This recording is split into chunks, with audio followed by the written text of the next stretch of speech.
Okay, my clock says it's time to start, and we have a lot of content, so we're going to start on time, so hopefully we have some time for questions at the end. So this session is rich extensions to SharePoint applications using Microsoft Access. How many people came here because they're SharePoint developers? Okay, good. How many people came here because of the word access? I'm surprised. Thank you for coming. It's like it's almost half and half on that. So this session we'll be talking about SharePoint applications that are generated with the Access client. So these are data-centric applications you generate that are SharePoint apps. And some of the consideration in the past was those are very railed experiences. You can do really good things really fast, but you weren't really flexible about what you could do beyond that. In this session, we'll talk about that, how you can make those richer and extend those applications. So, my name is Gary Devendorf. I'm Andrew Johnson. And we're on the Access product team. So feel free to yell at us about features that you don't like or bugs you find. We're sort of used to that. So we're going to talk about, real quickly, about what are Access web apps. So these are the SharePoint apps that are generated by Access. We're going to spend maybe 5 or 6 minutes on that so we know what we're talking about. How many people went to Jeff's session yesterday? About a third or so. So you guys already know that, so you'll be bored for 6 or 7 minutes. Then we're going to talk about apps for Office. There's been several sessions about that here. Again, that'll be really quick, but we're going to show you so you understand what apps for Office are. And then we put them together, like how do they work inside of Access. And then the last part is going to be some code and how to develop those. So we're going to go into building an app for Office that targets Access. So Access web apps. Again, we're the product team. We're very proud of this stuff, so we want to show it to you. So sometimes people will say Access services. If you're in your Office 365 account, you go into services that are turned on, there'll be one called Access services. And that's why people refer to it that way. But really, it is a SharePoint app, but it actually has a SQL backend. Now, in the case of Office 365, it has a SQL Azure backend, and it's kind of obscured from you. You don't have to know about it. So end users can build apps, and they won't even know their data is in SQL Azure. However, that information is exposed, so if you do want to know about it and get to it from other technologies, you can. But it's meant for end users who aren't super skilled and know nothing about normality and relational databases and referential integrity and those kind of things. So it's a really simple way of creating a data-centric SharePoint app. And you can do this in 365 or even on-prem. So we have white papers and things on how to set up your on-prem environment so that it uses, instead of SQL Azure, it uses a SQL instance in your data center. And don't worry, the Access desktop stuff is still there. It's still being upgraded. It's still being released every year. So when we talk about the web stuff, some people panic and say, oh, no, we don't do the desktop stuff anymore. We do. It's extremely popular, and it's used everywhere. But IT people generally hate it because end users build these things and bring them to you and say, it's broken. And you're like, well, I'm busy. And, and they come and say, but it's broken, like children with broken toys. So we understand that, but there's still a lot of value there. Now, the term apps is way overused. So I need to spend a second to explain that apps for SharePoint are SharePoint apps, same thing, right? These are applications running in your SharePoint UI, right? They're running in SharePoint on the web browser. I do things. Think of a document library as a SharePoint app. Very simple thing like that. Those are the things that we'll be building. And Access web apps are SharePoint apps. So full-on SharePoint apps in every way. We just build them with the Access client. Then the term apps for Office are really extensions or add-ins that you use to extend Office applications. Office application, Word, Excel, PowerPoint, those kind of things. You can extend those. So don't confuse the two. Since we're talking about both in this session, we had to sort of make that clear. So real quickly, we'll go show you what we're talking about when we talk about an Access web app. Thanks, Gary. So here is an app that we built yesterday in the session, and it allows our admin to track the computer assets that are on the Access team. We all have desktops, laptops, monitors, and surfaces, and our admin needs to be able to track them. So we've created this app in about 60 seconds in the session yesterday, and I'm just going to go run through some of the runtime features of Access just to bring everybody up to speed what an Access SharePoint app looks like. So on the left here, you'll see that we have our table selector. We only have 3 tables in this app: assets, categories, and employees. For each table, there's views on the data in that table. So assets has an asset list, a data sheet, and a summary view that we've called by category. As you select different tables, like the employees table, the view selector changes to show you the views that are in that table. So I'm going to stay on the assets table and show you a couple other features.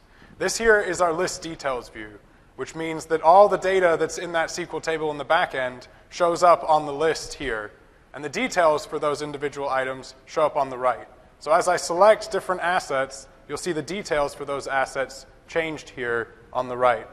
Again, none of this we had to actually code up. This just all came in the template that we used. This is the filter box. It comes with the list view, again, for free. And I can filter on values. I could search for just the surfaces that are on our team. And there it will quickly filter the list and show us only those surfaces.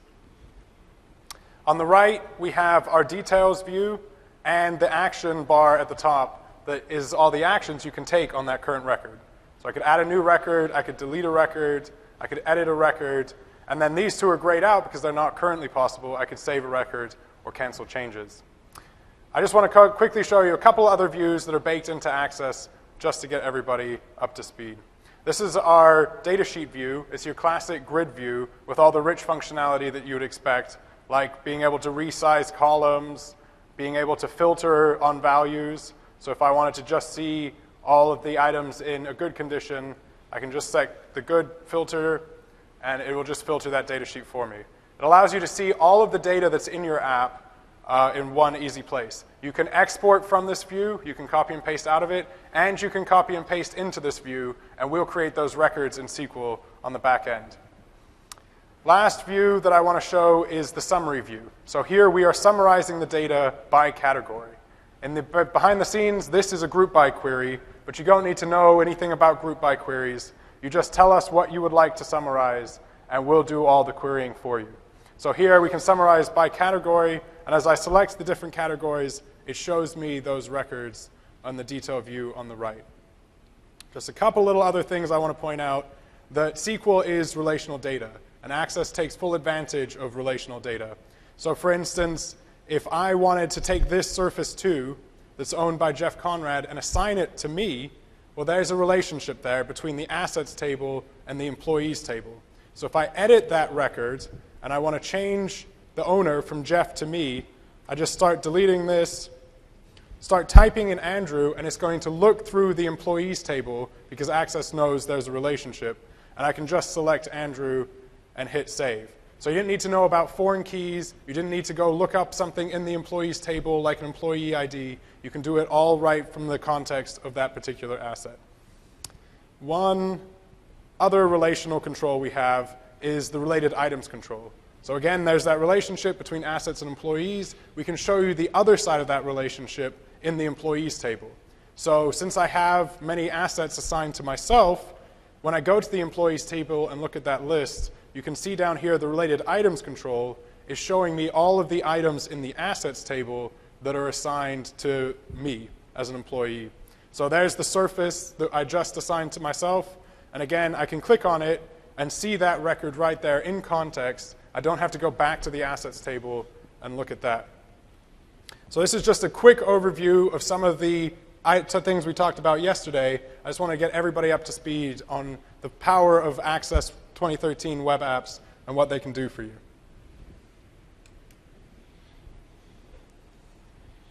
All right, remember the fact that this is a SharePoint app means it inherits from the SharePoint site all the permissions, your access control. How do I give you access to this? I send you the URL, I go into the site and I add you, or you inherit that. Also, this is an example of themes.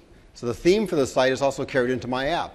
So here's a nice background of the Access development team on an outing we had. But the point is, you as an Access developer in the past might have to do some security things where you gave everyone a different password and you had to look things up and keep track of that. And now I can just use what's built into SharePoint. So it's really makes your life a lot easier. Also, again, it's a SharePoint app. It's backed up. It's IT controlled. IT can turn it off. They can turn it on. They can move it to a different site.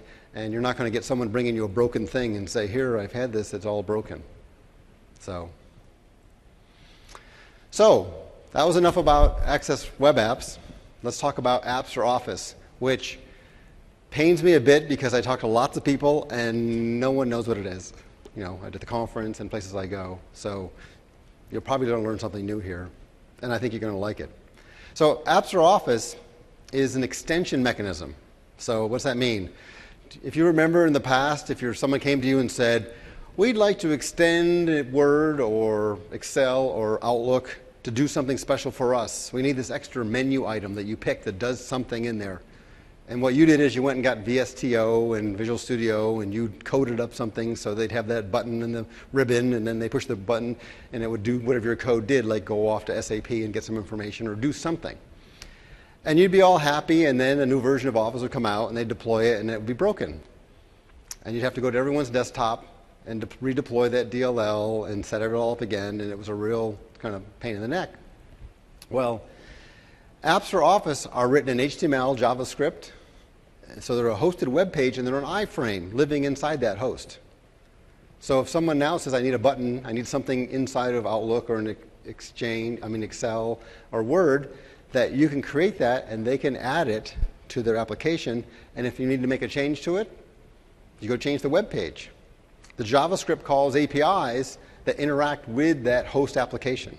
And we're going to show you lots of examples of that, which will make a lot more sense. But the big part is because of those technologies now, I don't worry about upgrade. And if I want to make a change for everyone, I can go change the JavaScript HTML in that web page, and I've now changed for everybody. So we're going to jump. So now I'm going to show you some apps for Office that are currently in Excel 2013. So if you have Excel 2013, apps for Office shipped in there, and you can start using these right away. You could open up your machines right now if you wanted to and open up Excel if you have a network connection. So this is a blank workbook, and I'm going to add in a bubbles chart. It's a new way to sort of view data, a chart that Excel doesn't have built into itself. So to do that, I just go to the Insert tab. I'm actually going to show you the store experience. So I click the store under Apps. Now, this one that I want to insert is called Bubbles. So just search for Bubbles. You'll see that it's this one right here.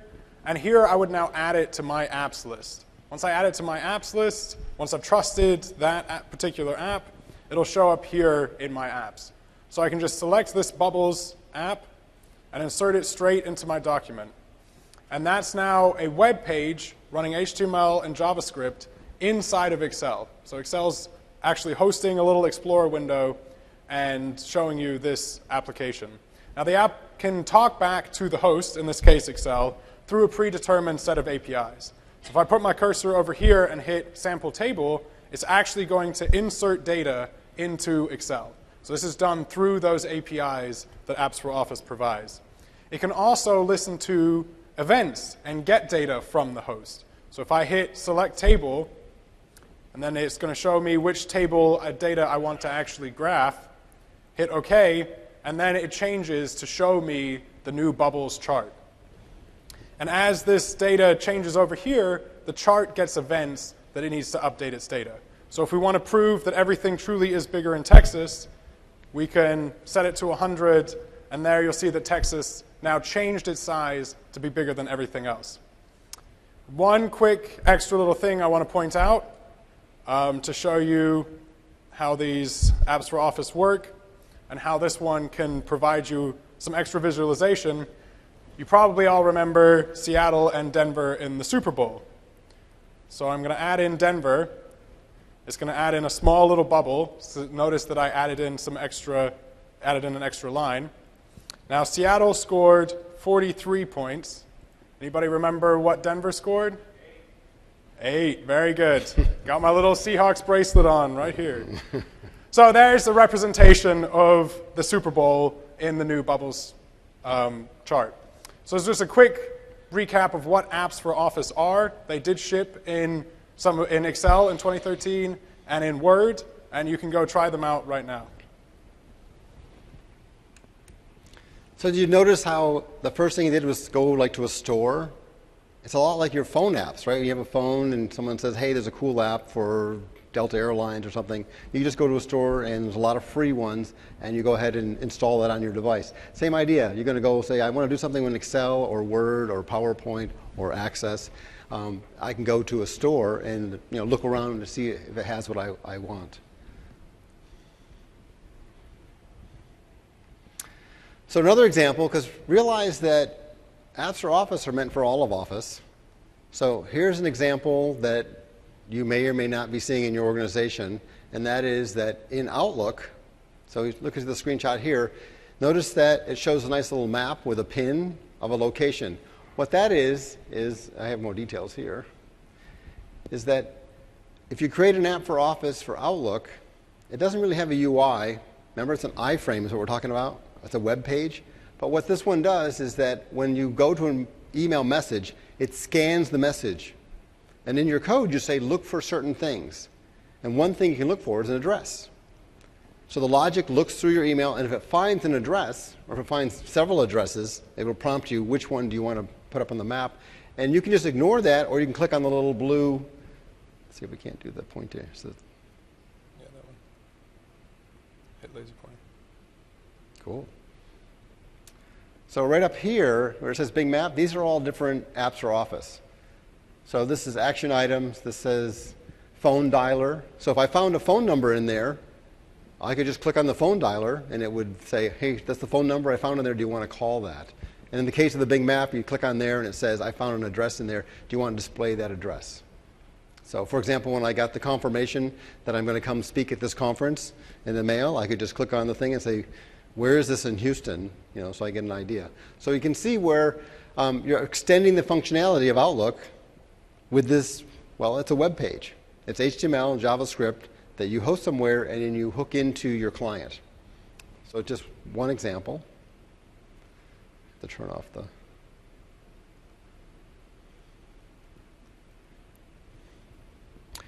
This would also work in Word. So this is called a task pane because it's along the side. So along the side here we have an app for Office. You notice that in Excel it was inside the graph itself. That's called a content app for Office.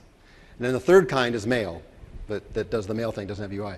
But this is a Bing translator. You can go right now, open up Word, click in, add app for Office, find the Bing translator, and this will appear. And if you highlight some text in your Word document and then select what language you want to translate to, it'll translate it for you, and then it even has a button there that says, now write that back in there. Write that translated text back into my Word document. That's all happening through a call off to the web. And what's especially nice now with the next Star Trek coming out is we've just added Klingon as one of the languages you can translate to. So impress your friends by typing a big message along and then go in here and translate it to Klingon. So what's the value of this? I mentioned before that in the past, if you wanted to extend Office applications, you're using VSTO, you're using DLLs, you were very dependent on Windows. It needed to run inside of Windows, which was great for Microsoft for a while, but it wasn't good for you because you said, I want this to run many places. So now we're not talking about there's no DLL, there's no registry key. You're creating HTML, JavaScript, you're hosting it somewhere, and then you're wiring it into your application, which we're going to show you the details on that. So deployment's pretty easy. How do you deploy a web page? Well, you put it on a web server. Set your security. And there's a whole ecosystem, because Apps for Office has been around for a while, from like a year and a half or so. And there's an ecosystem of people building. There's a lot of free ones, and Microsoft is building free ones all the time. And there's paid ones, very specific to certain industries where you want to be able to do certain things.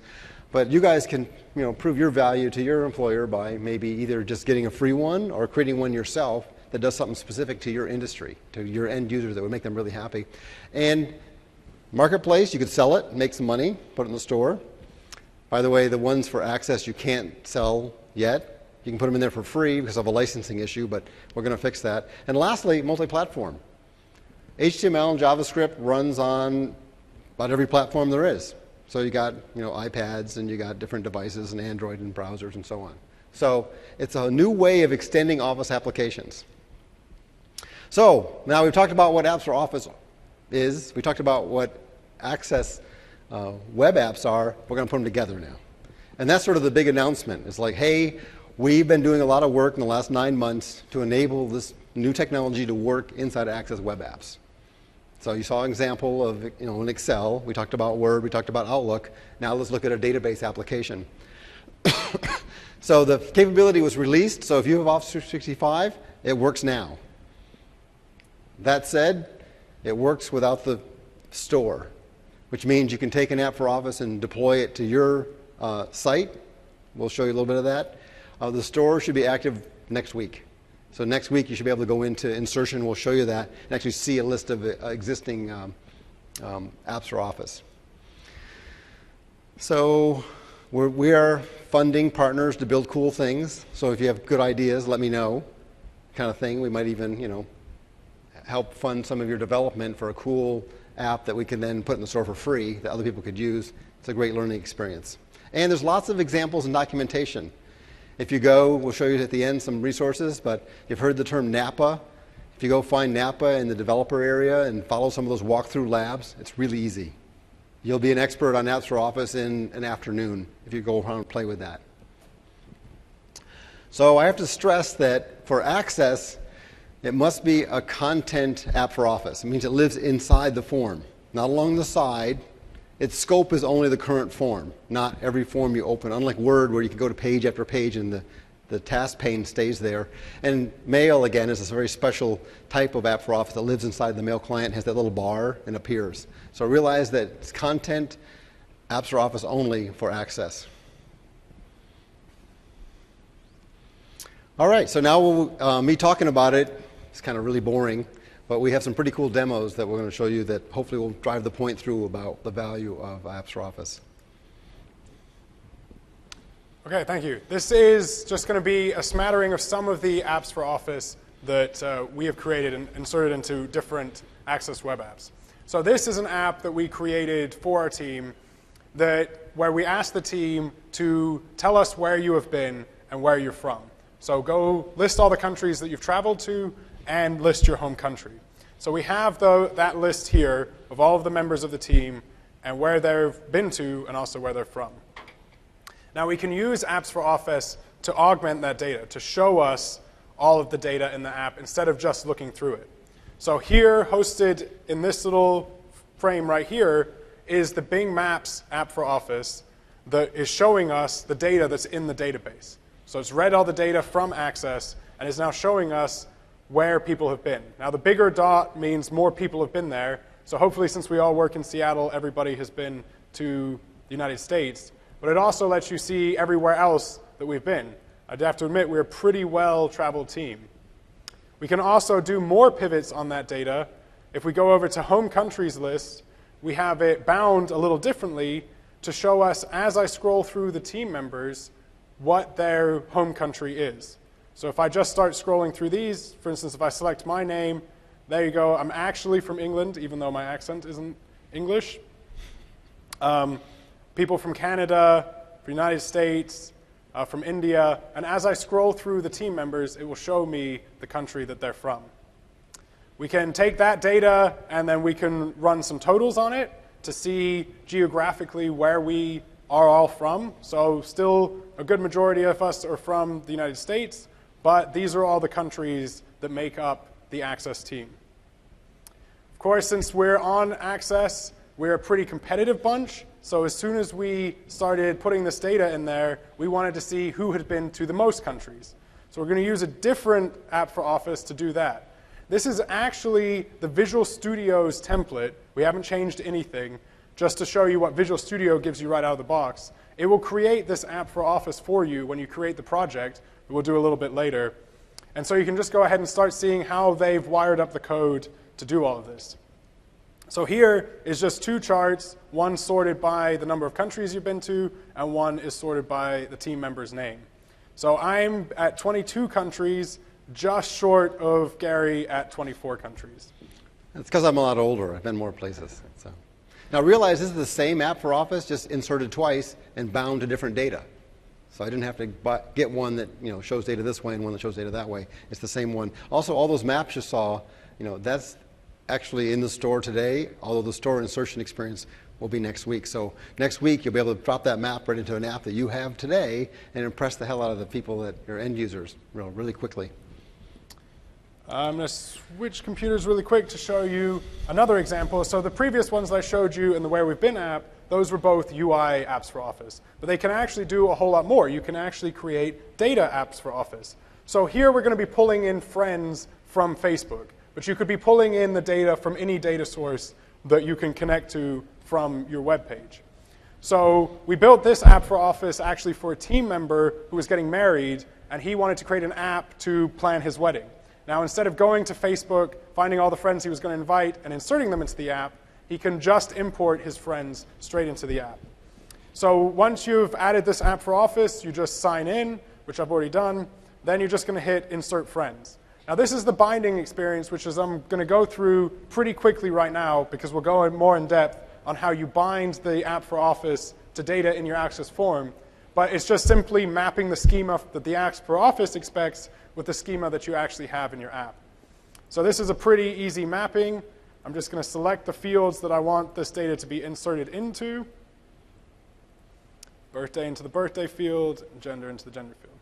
Now when I hit OK, it's going to go out to Facebook, grab the data from Facebook, and just as quickly as that, it's now added it into this Access app.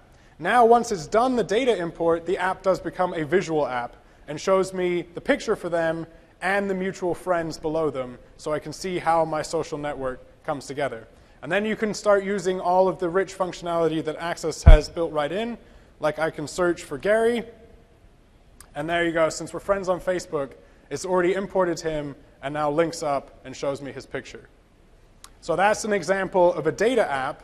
I'm going to move back over to this machine and show you one that we built actually to create some MSDN documentation on how to use the APIs. So this is our route distance calculator, and it's actually just going to take two addresses and then return the distance between those two addresses. So if I had customers and I made trips out to customers' addresses and I wanted to track those miles, I'd want to know how long it actually takes me to drive to those.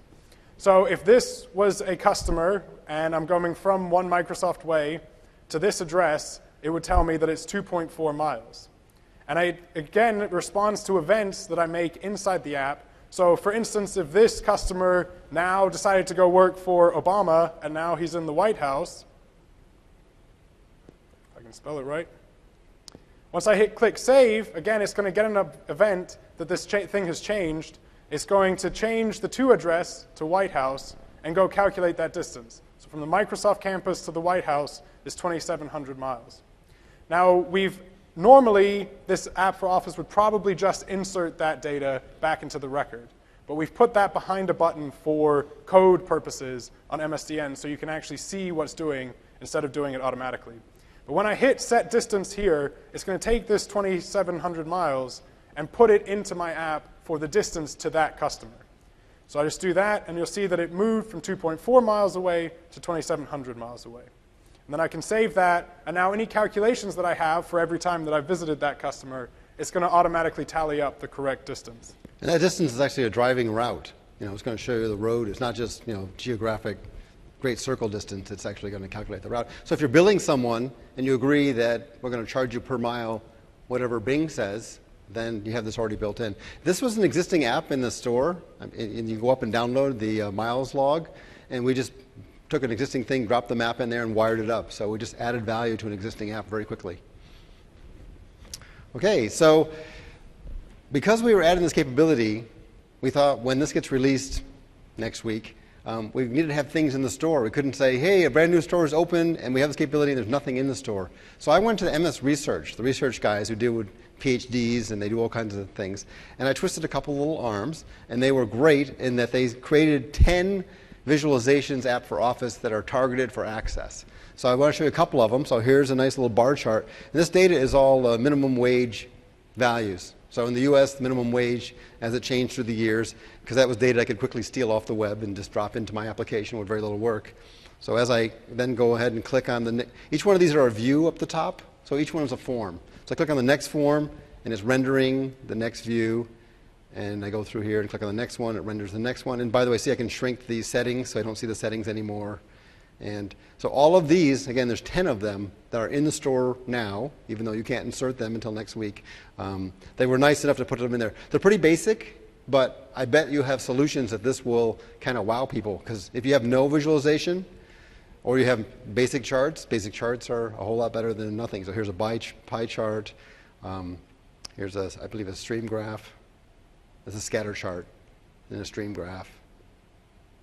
And so I actually built this data for testing for them, so I went back and forth them. So these will be in the store. So when the store actually has it has a tab for featured apps.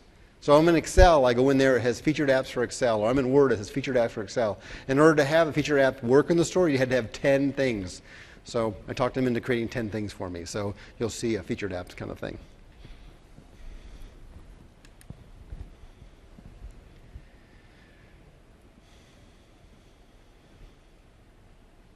Oh, we're back to, Yeah.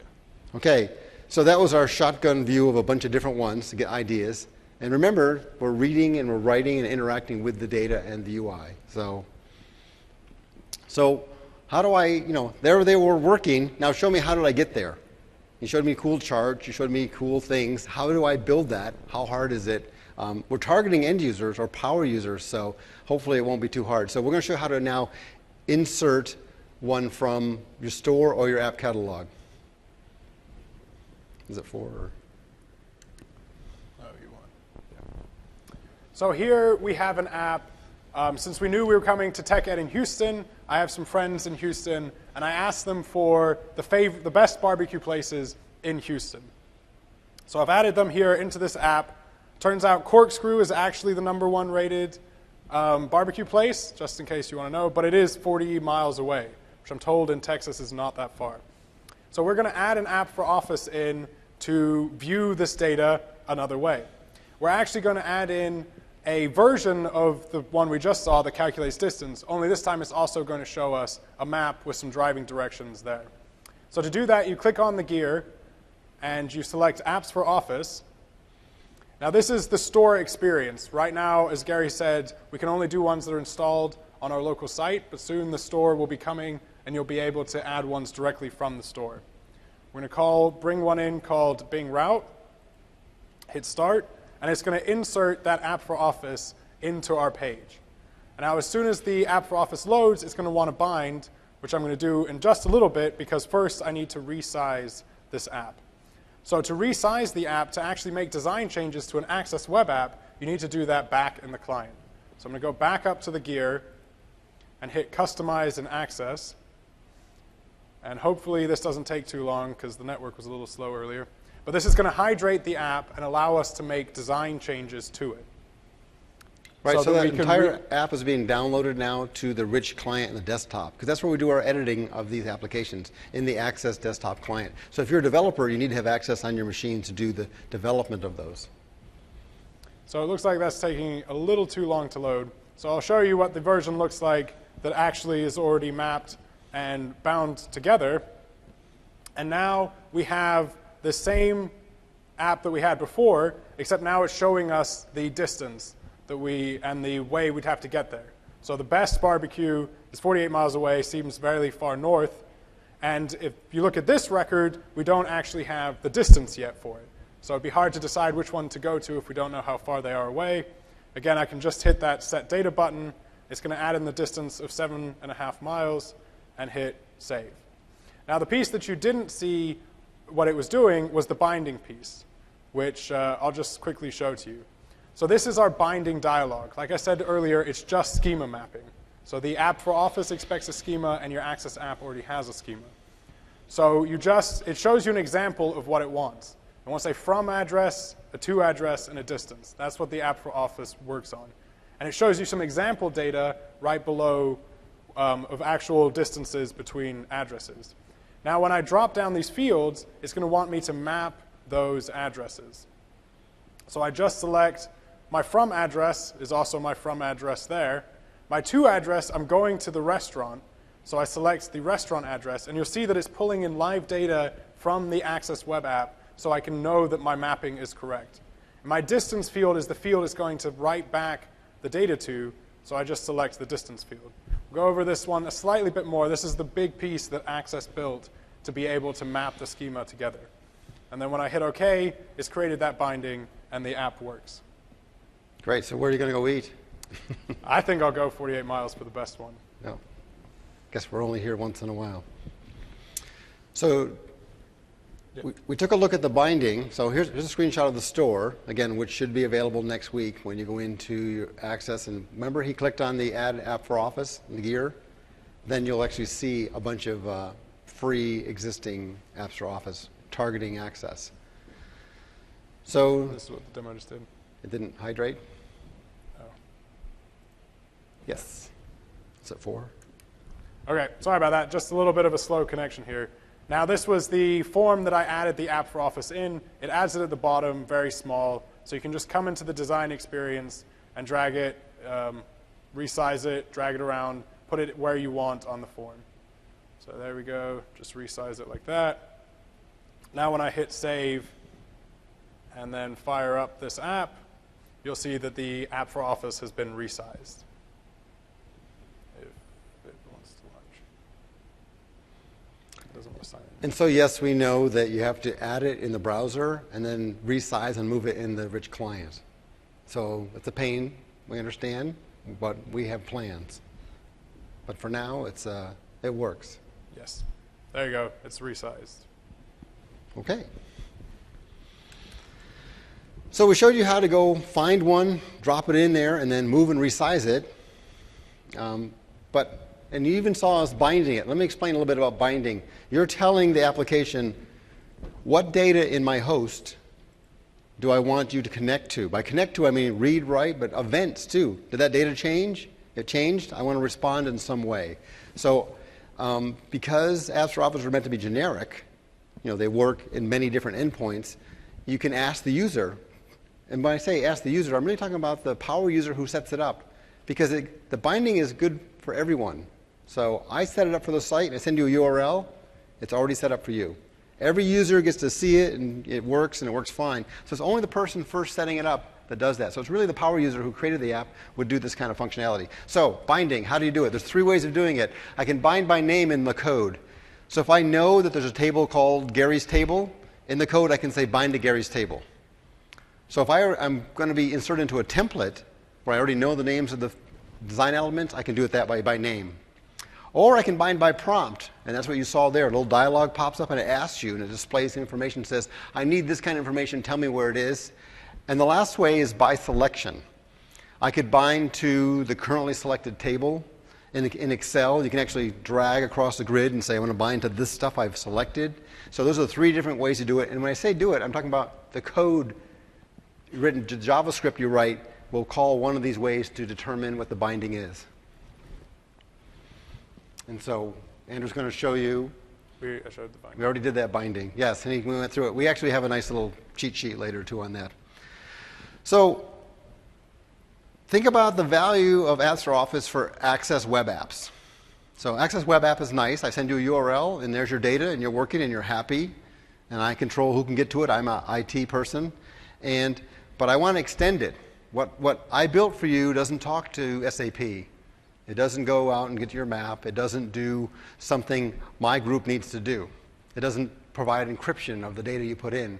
Whatever I want to extend it with, I can create an app for Office that does that. So I'm reaching out to external systems. Our example went out to Bing REST services and did the distance. And it also did the map. I can visualize data. You saw the nice charts and graphs, the pie chart and so on. So I can do visualizations of data because people don't get data just seeing it one record at a time or seeing it in a grid, which is nice. And I can enable custom applications. Someone comes to you and says, I need this. And you might think, well, if I create an app for Office, I can provide that functionality. I don't have to put it in the store. I can put it in my app catalog locally in my site so people can all use it. So, for example, I might want to call another service built into Office 365. Maybe I want to kick off a workflow based on a record that someone fills out. If this value is more than $1 million, I want something to happen. Those kind of things. So this is where we use your creativity. This is a tool that's sort of wide open. And can you call it from JavaScript? Yes, then you can use that to extend your, with an app for Office, you can extend an Access app and a Word app and PowerPoint and Excel and those things. So now we're going to dive into how we do it. This is where the session goes from like 150 level to like about 250 level. So what makes up that app for Office? Remember, we said it's an iframe. It sits inside of your host, and it can interact with your host application. Again, Excel, Word, Access, so on. Well, it's made up of a manifest file, which is just an XML file that describes the service. It tells you everything from its unique ID to how big it wants to be, and where is the service page living. So it's just a list of information. I almost think it like the old registry. It's a bunch of information in there that on startup I go look at. So I have to have an XML file. I also have to have a web page, and a web page is HTML and JavaScript, and it has to be hosted somewhere. But that's what it is. It's a manifest file and a web page. And it can live in the store, or it can live in your app catalog. So the manifest file, again, contains the properties. Now the web page has to be hosted someplace. And we'll talk a bit about that. And then the APIs is what lets the security guys breathe a little easier. You're saying, wait a minute, you can write an app for Office that interacts with my host application. Can it do something malicious? Well, we have a very limited set of APIs that let you read and write data. So yes, it could probably do malicious things to your data, but it's not going to install a virus or something like that, because it's just very limited what the APIs can do. And we're creating new ones all the time to extend functionality. So when you're developing one of these, and you'll see this in a minute, you fire up Visual Studio and say, I want to build an app for Office. Visual Studio, when you hit F5, will actually start up a local host web page server. So it'll host your web page that you're developing, your HTML and JavaScript right there. So for development, it's a no-brainer, right? I'm just running it locally on my machine. I have this web page, and I can work with that and debug with that. But if I'm going to production, I need to put it somewhere where it's going to live. Windows Azure is a really nice place. Our demos, we use Windows Azure to put our web pages in, and that way we can be in Houston and not worry about our machines being turned on or anything. It's just up there living all the time.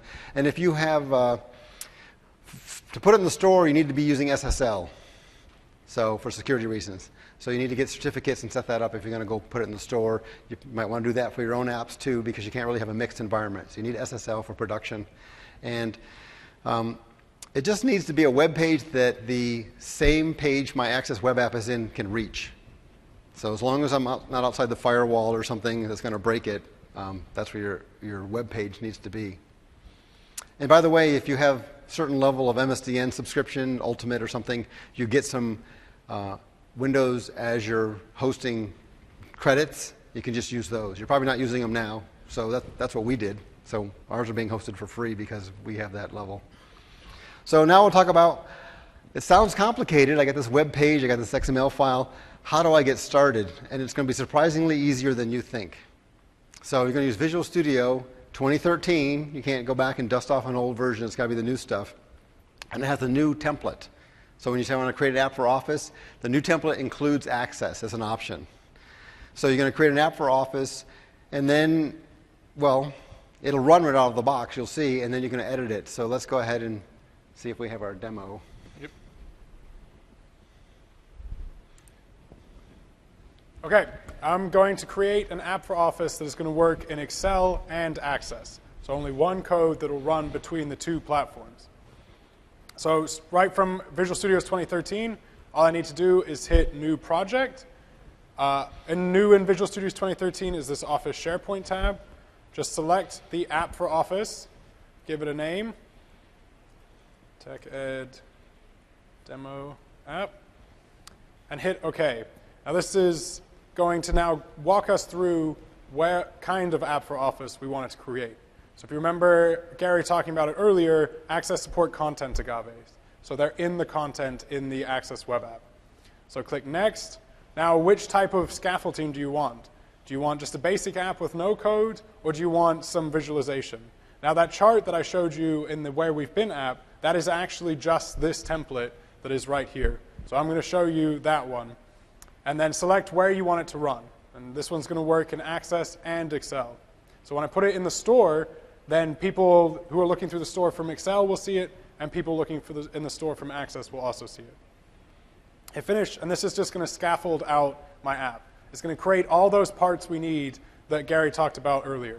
Create a manifest, it creates a web project for you, and it sets up all the communication between the two.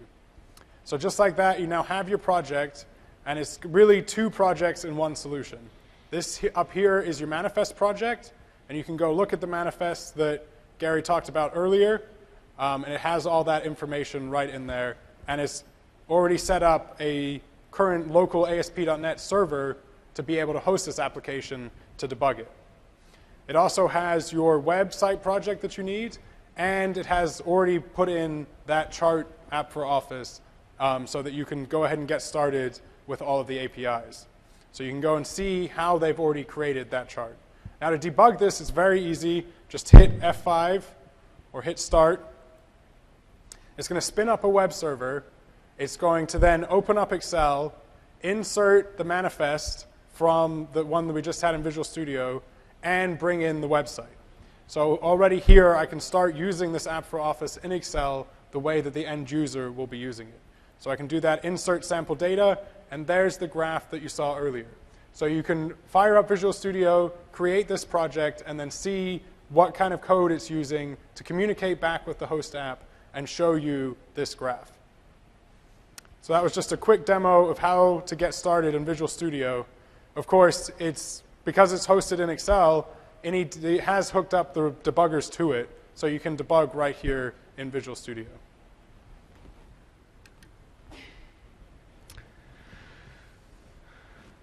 So it seemed complicated when we said here's these different pieces, but realize that Visual Studio creates that manifest for you. There it is, here's a manifest. Because let's face it, software is a lot of plagiarism, right? You plagiarize against yourself, programs you wrote before. So here's a manifest to get you started. I just make the changes to do what I want to do. It creates a sample HTML file with JavaScript that interacts with your host application, and it provides a local hosting of the web page. So it does all this heavy lifting for you, so you're started right away, as you saw.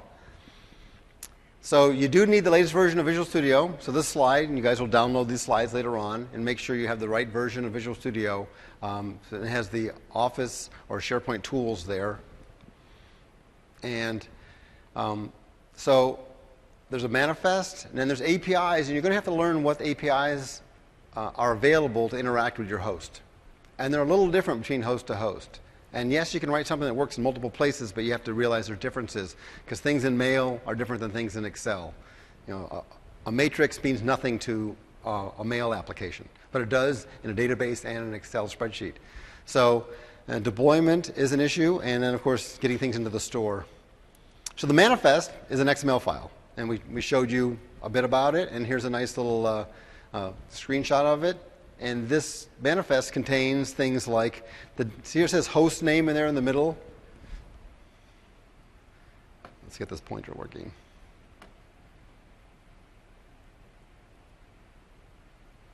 Andrew's got me hooked on this thing. So it says name equals database. It could also list more. It could say host name could be workbook, which means it works in Excel. If it says mail in there, it works with Outlook, and so on. So when I put it in the store looks at those values and displays that when you filter and sort on what my endpoints are. Up here is a unique ID. So there's a GUID that says, hey, this is this app for Office. And you can insert it many times, but it has a unique identifier. And then here is the URL that goes to that Bing map. We picked the Bing map. So there's information there that you will have to change. And there's actually a wizard built into Visual Studio that you can view it through the wizard and just change the values in a nice little form, and it will generate this XML or change this XML for you.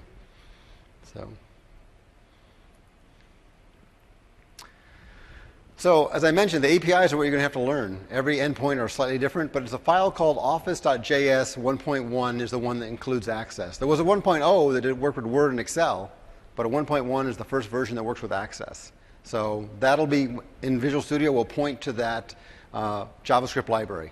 So you can look in that JavaScript library, and there's posters probably downstairs that explain the methods that are available there.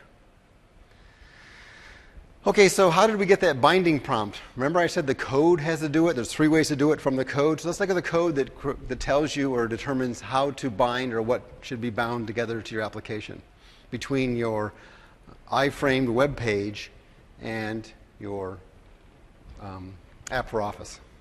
Okay, so I'm just going to quickly run through this. So if you don't understand JavaScript or you just want to be able to consume the apps for Office, I'll make this pretty quick. This is to show the binding prompt. We need to create some sample data that will show the user what type of data and what schema you're looking for. So to do that, we create a sample data table, which is of type Office table data. We give it some headers, which is the schema we want, a from address, a to address, and a distance field. And then we add in some sample data. Now here, is the JavaScript that will actually call that binding prompt on the host. So it's Office, the context, bindings, add from prompt async. Now, Gary talked about different binding options. You can also do add from named async or add from selection async. I will point out here that all of the APIs are asynchronous. That is just JavaScript. If you haven't moved on to asynchronous programming in the web, this is how it's done. So you're going to call the method with some parameters, and you're going to give it a name for that binding, and you're going to tell it what your sample data is, and then you're going to give it a callback. This is the asynchronous programming part of it. So when the user has filled out the binding prompt, clicked OK, it's going to call this callback. You're just going to check that the callback status is succeeded, and then you know that you have the binding created successfully from the user. So that's just the binding prompt code. And all of this is available in an MSDN document, and you can download the solution file to see how we created that Bing map route agave. Right, so you saw the code, and it was one very long line of code, with nested functions, but here's the result. You get a nice dialog, and in the dialog it shows you, here's that sample table. See, it says from address to address distance. So you as a developer say, what do I want to ask the user for? And I can use words that people would understand. And I also supplied sample data. So the from address should say like either White House or Houston or 400 Broad Street. And the to address, again, similar, just addresses, things that Bing can find. And then the distance field, here's some sample data. It should be some number. It doesn't have to be miles. It could be kilometers, whatever. Now that information is also translated over here to this prompt. See, from address is from address. Oh, my clicker. So that, by me supplying that sample table, I'm actually helping the user build this binding. Now, the binding, by default, goes to the table that's bound to the form I'm on. Right? I stick it on this form, and that form has the data source, and it uses that by default. But I can click on the little pencil, and I could bind to a different table or a query, even. So it doesn't, you don't have to use the data on the current form. It could be some other form or some other query. I can also add or subtract columns. Some bindings depends. If I want a chart, how many values do I want to show? 1, 7. So we had to make the UI such that I can add columns. And if the default is 5 and I only have 4, I want to be able to delete columns. So I can add and delete columns. And I can also, so once I've done that, I pick my data source and I pick one of my columns. It shows me the field names available. And once I pick a field name, it actually populates it with live data. So if I'm looking for a phone number and I pick a field and out comes names, I know I got the wrong field because it's going to show me live data. So the right field prompted me with the right data. So now we're going to take a look at, we just saw how to prompt you, right? That's how the prompt code works. Let's take a look at how we now read data from your form. Okay, so like Gary said, the bindings are stored. Once that one person has gone through the binding prompt, or the app has bound itself another way, we store that binding for you. So you don't have to bind every time that the page loads and a new user has come to the page. So to grab that binding, it's just office.select, and then add in your binding name into the selector, and then you have your binding. Now you can call the APIs on that binding. Here we're going to call getDataAsync, again, an asynchronous method to get data from the binding. And we're going to tell it a couple options. We want that data to come back as a table. So you can have the data come back in a couple of different ways. And this one, we're going to come back as a table. Now, in the APIs in Access, you can either select to get all of the data from that table or just the current row that the user has selected. So in this case, we're going to get just the current row by adding in this row's parameter. And again, we give it a callback so that when the asynchronous task completes, it's going to call that callback. Now, once it's called, we just check that the call actually succeeded, and then we can get the data that we want for our app. So the callback has a value and rows, and we can get the data that way. We'll show you in just a little bit some live debugging of this particular call. Okay, so writing data. So we're going through all the steps. We wanted a nice example where you can bind, read data, and write data. So almost the exact same. We have a function that's going to set distance. So when we click that button, we want to set the distance that we just got back from Bing into the Access app. So we're going to grab our binding again by office.select, give it the binding selector, and now we're going to call setDataAsync. And we're going to set it with the miles that we just calculated. Again, we want to set it to this row instead of setting all of the rows to this data. And we also want to set it to a particular column, the one that we got here from the binding in post field. And it's asynchronous, so we're going to give it a callback. And when the data has actually been set into the form, it will call this callback.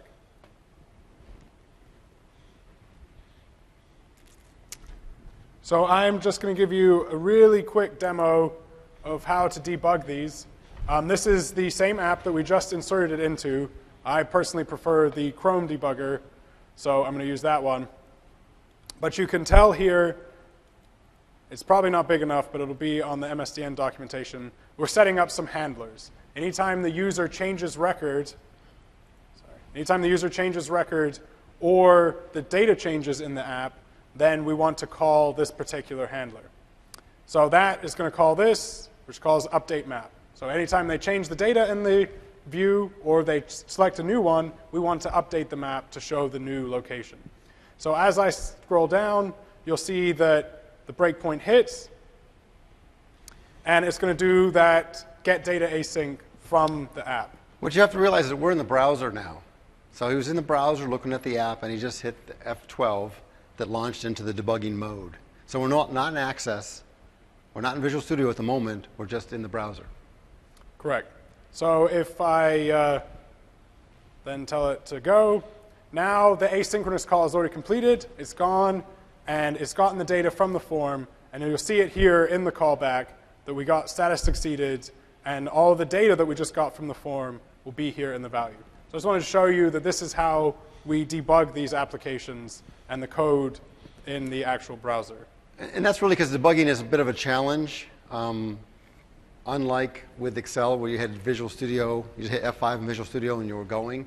In Access, I have to go and insert that app for Office in my application first before I can have that experience of it running. So I have to debug it in the browser for now. We're good.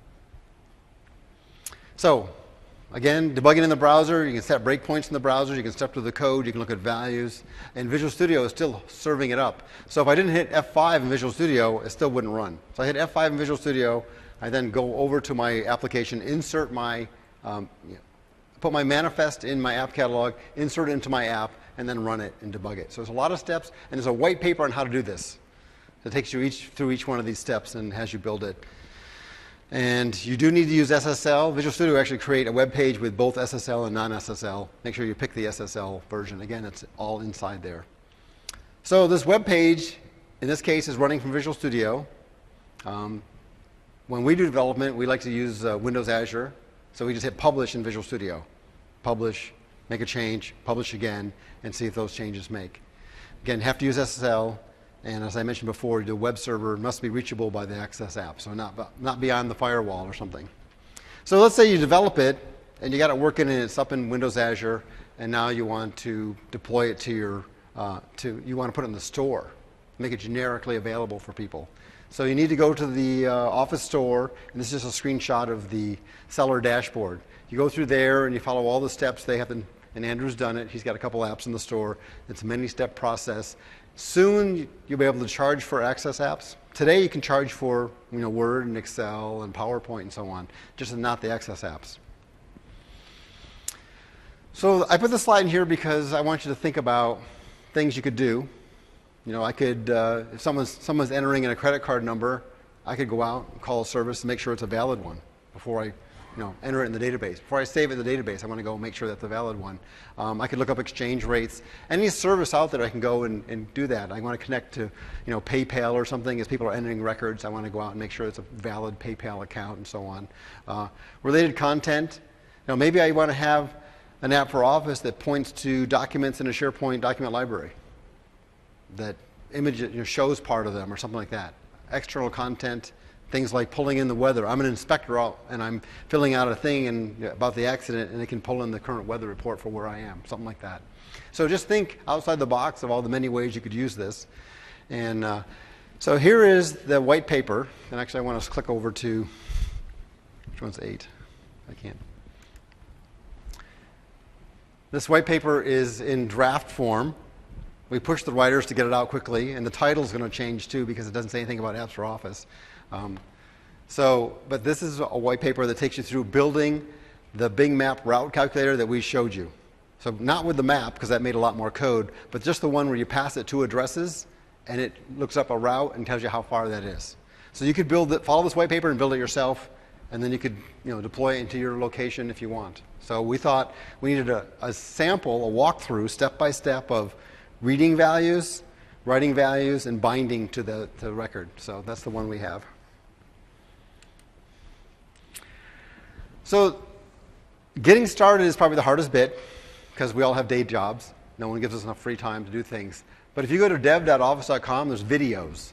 There's hands-on labs. There's Napa so you don't have to install any software to get started. Say, I want to build an app for Office for Excel, and it just takes you through all the steps. You need to have the latest versions of Office on your machine, but it's a really handy way to get started. That's what I did when they said, hey, you're going to do apps for Office. I said, great, what are they? And I just went there, and in an afternoon, I felt like I was an expert at it. So it's really a nice way to get started. Also, the Office Developer Center, if you go there, has sample code for lots of Office things, including apps for Office. You can learn about the APIs, what's available, samples of calling the API calls, the JavaScript that's available there. It's a really nice way to get started. And so there's a couple slides here from our marketing guys. They bribed me. They said, hey, if you show these slides, I'll give you T-shirts to hand out. So we have some T-shirts to hand out at question time. But they want you to go into MSDN. Again, we have that white paper we're putting out there. We're doing a lot of things to get people started. We have partners developing these, but we'd like to have you guys developing them for your own needs. And then let us know about them. We have a blog area. Office Access has a blog. So let us know the kind of things that you're doing, or email. You'll see my email address at the end of the slide deck. So lots of resources. Codeplex. People are putting things up on there that they've developed. Because remember, you want to look at how do you do something from someone else to figure it out, because it'll save you a lot of time. And also, if you can participate and put things up there that you've created, it makes life a lot easier. So here's related content. I know you can't read this, it's an eye chart, but I wanted to, when you download the slides, you can look at these and then watch those videos later after you get home.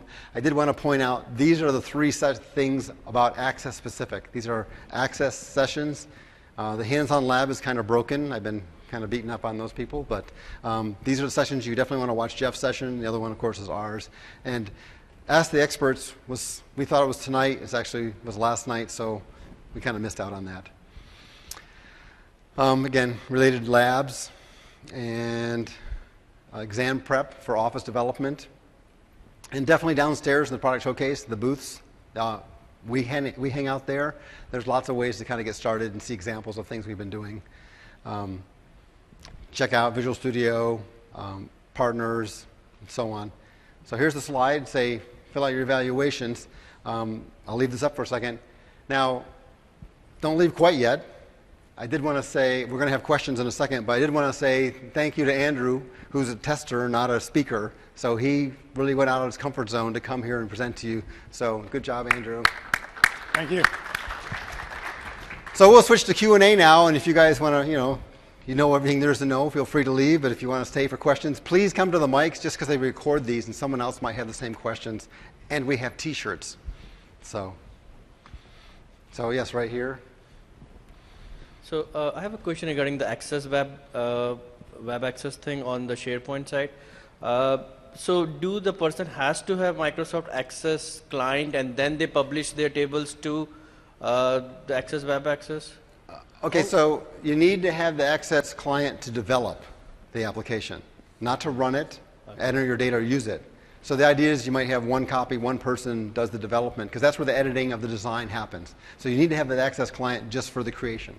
I see, but do they need to even create their tables and all those things in the client access and then publish it to web access? Yeah, you create all the tables definitions, but believe it or not, you don't know this, but when you're in the Access client saying this table and that table, it's actually doing it via the web. It's creating them in SQL Azure under the covers, but it looks to you like it's on your desktop, but when you create that table, it's already done on the server.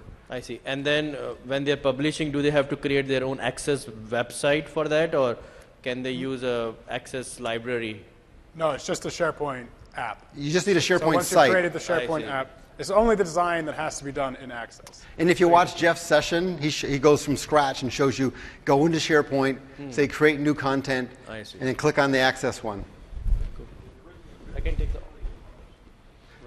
Yeah, there's not really a publish, there's sort of a save, so hopefully I can throw this better. Okay. Go ahead. Over here. Hi. As of security goes, when you added the bubble sample into Excel, that bubble runs out of SharePoint or within the Excel process? The bubbles runs inside of an IE window in the Excel In the process. Excel, but it's Right. JavaScript. It's JavaScript, yes, right. So Right. under the covers, we're hosting a Trident window from IE inside of the thing. That's for the clients, the Win32 clients. If you're in Web Excel, then it's just a page, Yeah. and we just insert the iframe into that. Got that. Is there any, like when you create a Win app, you go through evaluation of your code before it gets published? Is there anything like that going for this? There is a review process to get into the store, but to host your own app and consume your own app, you don't need to go through that process. There's a store review process like any other app store has. In the on-premises, in SharePoint On-premise, you on-premises? don't need to go through any, no. Right. It's all Thank what you you. want. Here, here's a shirt. All right, good catch. Yes, in the back here. Do you have the roadmap for InfoPath after 2013? Thank you for asking that question. You might have heard that the InfoPath functionality has moved to the Access team, and that we're doing some really cool things that we can't talk about. But we know that there is a document, a post on our blog, on the Office blog, about how InfoPath is not going to be improved. It's still supported for quite a while, but we're not going to be working on that. We're working on sort of the next generation. I wouldn't want to invest in something that's going to be retired, so it's moving to Access, is it? Access Yes, team at Forms least. is moving to Access. Well, yes, but my thought is if you can wait a little while, there'll be better stuff to move to. It's kind of like, we're building a new bridge, and you need to let us build a little bit more before you can jump over. So. Understood. Okay, thank you. All right, so. Oh, perfect. All right, question? So my organization is not yet over to 2013 just yet. We're migrating to SharePoint 2013 here soon. I was curious on the mobile side of this stuff. I've got a glimpse into what SharePoint 2013 looks like on mobile. Do the Access services pages work on the mobile views? Well, they are web pages. Yeah. So we're cringing a bit because, hey, it's a web page, and you can watch web pages on mobile devices and scroll around and zoom and kind of stuff. So there hasn't been optimization for mobile devices yet. Okay. We're totally painfully aware. So that's all I can say. Yeah. Right, shirt. Is it the last shirt? Yep. All right, it's the last shirt. So if there's no more questions at the mic, we can declare victory, but you can come up here. We still have a few more minutes to take questions while we close up. Okay, my clock says it's time to start, and we have a lot of content, so we're going to start on time, so hopefully we have some time for questions at the end. So this session is rich extensions to SharePoint applications using Microsoft Access. How many people came here because they're SharePoint developers? Okay, good. How many people came here because of the word access? I'm surprised. Thank you for coming. It took us almost half and half on that. So this session we'll be talking about SharePoint applications that are generated with the Access client. So these are data-centric applications you generate that are SharePoint apps. And some of the consideration in the past was those are very railed experiences. You can do really good things really fast, but you weren't really flexible about what you could do beyond that. In this session, we'll talk about that, how you can make those richer and extend those applications. So, my name is Gary Devendorf. I'm Andrew Johnson. And we're on the Access product team. So feel free to yell at us about features that you don't like or bugs you find. We're sort of used to that. So we're going to talk about real quickly about what are Access web apps. So these are the SharePoint apps that are generated by Access. We're going to spend maybe 5 or 6 minutes on that so we know what we're talking about. How many people went to Jeff's session yesterday? About a third or so. So you guys already know that, so you'd be bored for 6 or 7 minutes. Then we're going to talk about apps for Office. There's been several sessions about that here. Again, that'll be really quick, but we're going to show you so you understand what apps for Office are. And then we put them together, like how do they work inside of Access. So if I wanted to just see all of the items in a good condition, I can just set the good filter, and it will just filter that data sheet for me. It allows you to see all of the data that's in your app in one easy place. You can export from this view, you can copy and paste out of it, and you can copy and paste into this view, and we'll create those records in SQL on the back end. Last view that I want to show is the summary view. So here we are summarizing the data by category. Behind the scenes, this is a group by query, but you don't need to know anything about group by queries. You just tell us what you would like to summarize, and we'll do all the querying for you. So here we can summarize by category, and as I select the different categories, it shows me those records on the detail view on the right. Just a couple little other things I want to point out. That SQL is relational data, and Access takes full advantage of relational data. So for instance, if I wanted to take this Surface 2 that's owned by Jeff Conrad and assign it to me, well, there's a relationship there between the assets table and the employees table. So if I edit that record and I want to change the owner from Jeff to me, I just start deleting this, start typing in Andrew, and it's going to look through the employees table because Access knows there's a relationship, and I can just select Andrew and hit save. So you didn't need to know about foreign keys. You didn't need to go look up something in the employees table like an employee ID. You can do it all right from the context of that particular asset. One other relational control we have is the related item. And they come and say, but it's broken, like children with broken toys. So we understand that, but there's still a lot of value there. Now the term apps is way overused. So I need to spend a second to explain that apps for SharePoint are SharePoint apps. Same thing, right? These are applications running in your SharePoint UI, right? They're running in SharePoint on the web browser. I do things. Think of a document library as a SharePoint app. Very simple thing like that. Those are the things that we'll be building. And Access web apps are SharePoint apps. So full-on SharePoint apps in every way. We just build them with the Access client. Then the term apps for Office are really extensions or add-ins that you use to extend Office applications. Office application, Word, Excel, PowerPoint, those kind of things. You can extend those. So don't confuse the two. Since we're talking about both in this session, we had to sort of make that clear. So real quickly, we'll go show you what we're talking about when we talk about an Access web app. Thanks, Gary. So here is an app that we built yesterday in the session, and it allows our admin to track the computer assets that are on the Access team. We all have desktops, laptops, monitors, and surfaces, and our admin needs to be able to track them. So we've created this app in about 60 seconds in the session yesterday, and I'm just going to go run through some of the runtime features of Access just to bring everybody up to speed what an Access SharePoint app looks like. So on the left here, you'll see that we have our table selector. We only have 3 tables in this app: assets, categories, and employees. For each table, there's views on the data in that table. So assets has an asset list, a data sheet, and a summary view that we've called by category. As you select different tables, like the employees table, the view selector changes to show you the views that are in that table. So I'm going to stay on the assets table and show you a couple other features. This here is our list details view, which means that all the data that's in that SQL table in the back end shows up on the list here. And the details for those individual items show up on the right. So as I select different assets, you'll see the details for those assets changed here on the right. Again, none of this we had to actually code up. This just all came in the template that we used. This is the filter box. It comes with the list view, again for free. And I can filter on values. I could search for just the surfaces that are on our team. And there it will quickly filter the list and show us only those surfaces.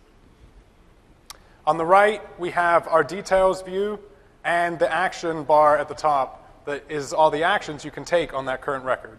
So I could add a new record, I could delete a record, I could edit a record, and then these two are grayed out because they're not currently possible. I could save a record or cancel changes.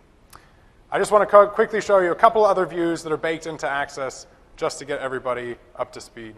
This is our datasheet view. It's your classic grid view with all the rich functionality that you would expect, like being able to resize columns, being able to filter on values. Access.